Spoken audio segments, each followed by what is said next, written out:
ألم تر إلى الملأ من بني ألم تر إلى الملأ من بني إسرائيل من بعد موسى إذ قالوا لنبي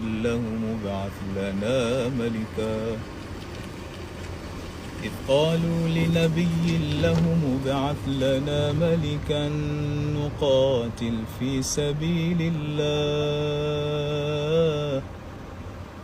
قال هل عسيتم إن كتب عليكم القتال ألا تقاتلوا قالوا وما لنا ألا نقاتل في سبيل الله وقد أخرجنا من ديارنا وأبنائنا فلما كتب عليهم القتال تولوا إلا قليلا منهم والله عليم